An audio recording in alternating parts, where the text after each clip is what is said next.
अस्सलाम वालेकुम मोअज़्ज़िज़ दोस्तों, आपके सच्चे वाक़यात के साथ मैं हूँ जवाद अहमद। जिनका ये वाक़या है उन्होंने अपना नाम शाह लिखा है। अब उनका असल नाम क्या है मुझे नहीं मालूम, लेकिन उन्होंने वही नाम लिखा। वो लिखते हैं कि हम चीचावतनी से काफ़ी दूर एक छोटे से गांव में रहते थे। दादा जान अपने बच्चों को आला तालीम दिलवाना चाहते थे। उन्होंने गांव छोड़ा और शहर आ गए। शहर आके उन्होंने अपना घर खरीद लिया।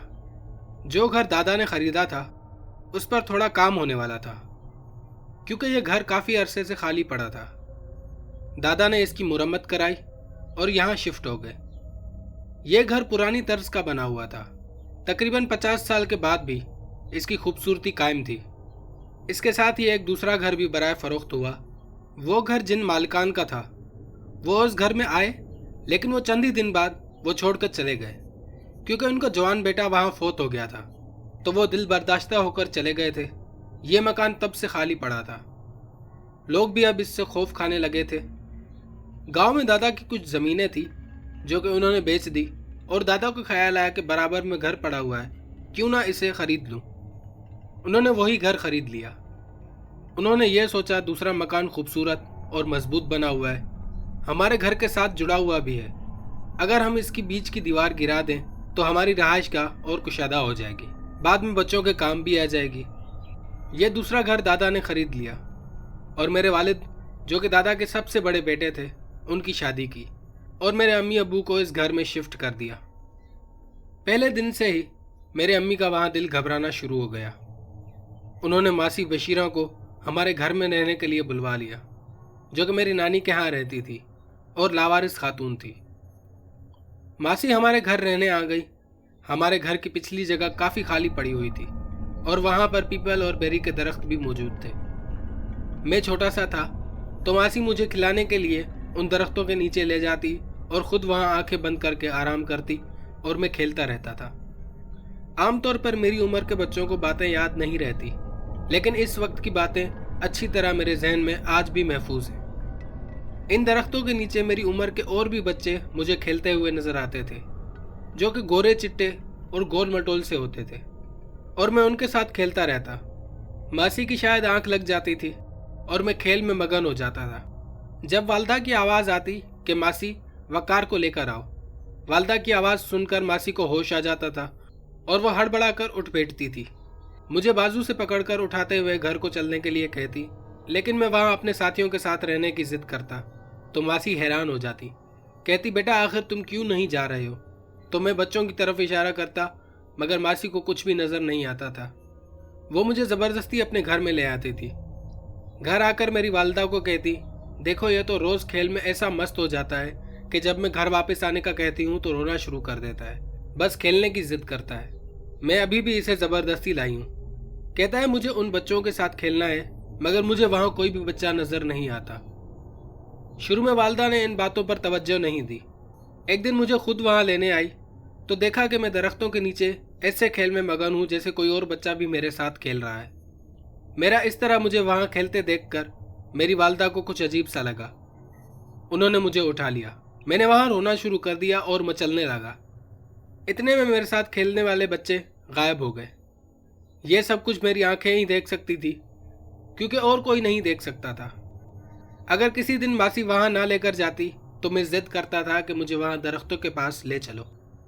वो बच्चे मेरा इंतज़ार कर रहे हैं, मुझे बुला रहे हैं, उनके साथ मुझे खेलना है। लेकिन मासी को और ना ही अम्मी को वहाँ कोई बच्चा नज़र आता था। मेरी ज़िद के आगे वालदा और मासी हार मान जाते और मैं दरवाजे से बाहर आता और इधर को ही भागता था जिधर वो बच्चे मुझे नज़र आते थे।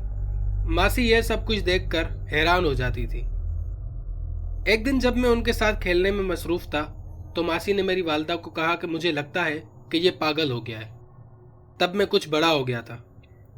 वालदा ने आकर देखा तो मेरे खिलौने एक तरफ पड़े हुए थे और मैं उन बच्चों के साथ खेल रहा था जो मुझे ही नज़र आते थे और किसी को नज़र नहीं आ रहे थे। जब वालदा ने मुझे ऐसे खेलते हुए देखा तो वो डर गई और मुझे दादी के पास ले गई। दादी को सब कुछ बता दिया उन्होंने।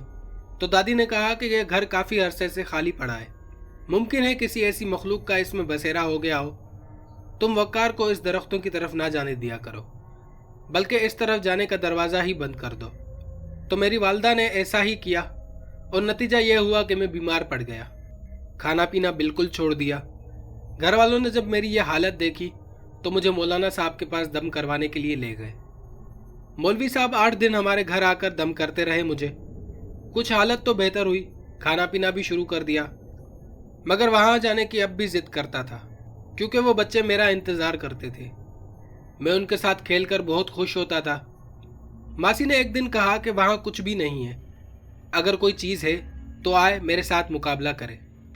मेरी वालदा ने मासी को मना भी किया था कि इस तरह ना कहें, लेकिन वो ना मानी, बल्कि ज़्यादा ही जोश में आ गई। दरख्तों के पास जाकर कहने लगी, अगर मौजूद हो तो सामने आओ, सामने क्यों नहीं आते? अरे ओ बुज़दिल, अभी उन्होंने ये अल्फाज अदा ही किए थे कि एकदम ऊपर की तरफ से उठी और नीचे आ गिरी। यह देखकर मेरी वालदा हैरान रह गई और कहने लगी, माफ़ कर दो इसे, इससे गलती हो गई है। लेकिन वो नादिदा कुव्वत शायद गुस्से में थी। तब मगरिब की अजान होने लगी और अल्लाह अकबर की सदा के साथ ही मासी की जान बख्शी हो गई। किसी ने अब्बू को भी इत्तला कर दी और वो भी आ गए। वालदा भी थर थर कांप रही थी। कुछ दिनों बाद मासी तो ठीक हो गई, लेकिन यह फैसला हुआ कि अब वहाँ कोई नहीं जाएगा। और उन्हीं दिनों मेरा भाई भी पैदा हो गया। अब मैं अकेला नहीं था, अपने भाई के साथ ही खेलता रहता था।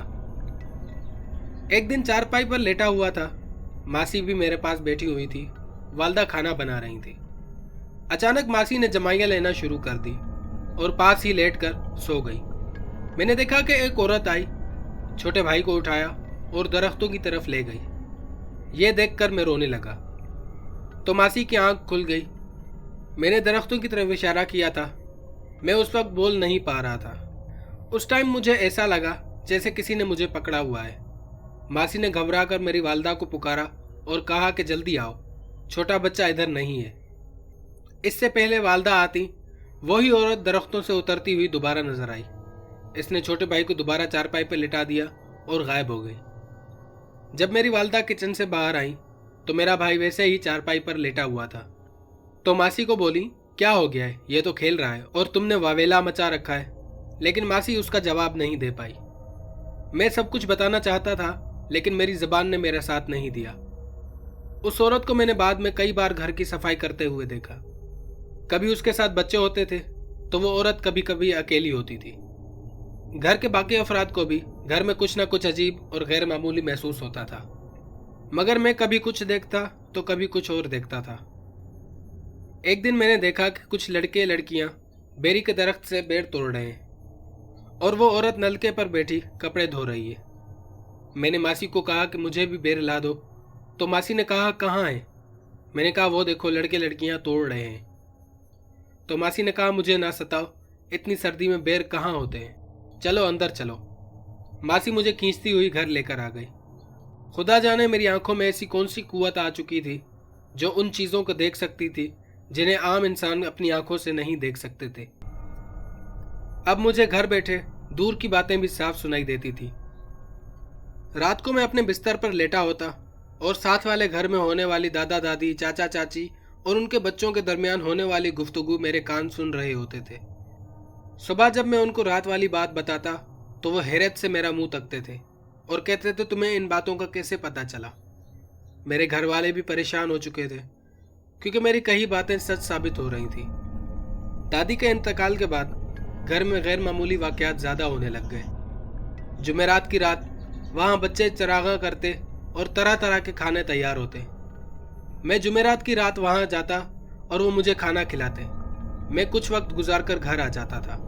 घर वाले खाने का पूछते तो मैं कहता कि नहीं, मैंने खा लिया है। घर वाले कहते कि कहाँ खाया है, तो मैं कह देता था कि वहाँ गया था, उन्होंने मुझे खिला दिया। मेरा बचपन था, मासूम उम्र थी, जो देखता सब कुछ सच सच बता देता था। घर वालों ने आलिमों से पूछा तो उन्होंने वालिद साहब को मशवरा दिया कि इस घर को छोड़ दो, कहीं और रह लो, लगता है ये घर भारी है, आपकी औलाद पर बुरा असर पड़ रहा है और कोई बड़ा नुकसान भी पहुंच सकता है। इससे पहले जितना जल्दी हो सके ये घर छोड़ देना चाहिए। आखिर चचा और अब्बू ने घर बेच दिए और कहीं और शिफ्ट हो गए। जिस दिन हमारा आखिरी दिन था, उस रात मैंने देखा कि कुछ लोग सहन में झाड़ू दे रहे हैं और औरतें उनकी मदद भी कर रही हैं। मेरे साथ खेलने वाले बच्चों के हाथों में दिए थे। جن کی روشنی سے پورا گھر روشن تھا۔ وہ مجھے افزردہ نگاہوں سے دیکھ رہے تھے۔ اب میں 9 سال کا ہو چکا تھا، کافی شعور بھی آ گیا تھا۔ دوسرے دن کی صبح ہم نے وہ گھر چھوڑ دیا اور نئے گھر میں آ گئے۔ نئے گھر میں وہ سب چیزیں نہیں تھی جو پرانے گھر میں دیکھی تھی ہم نے۔ وہ سب کچھ بچپن کی باتیں اب میری ماضی کا حصہ بن چکی ہیں اور پرانے گھر میں ہی رہ گئی ہیں۔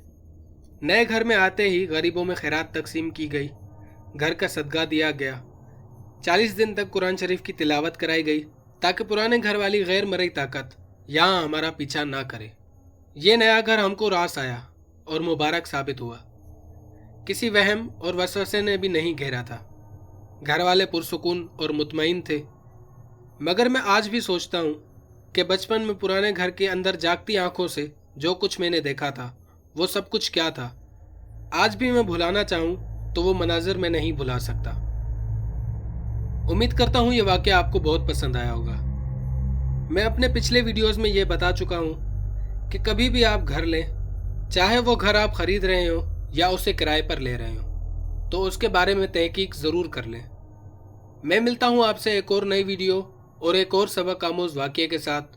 تب تک کے لیے اپنا اور اپنے پیاروں کا بہت سارا خیال رکھیں۔ اللہ حافظ، اللہ نگہبان۔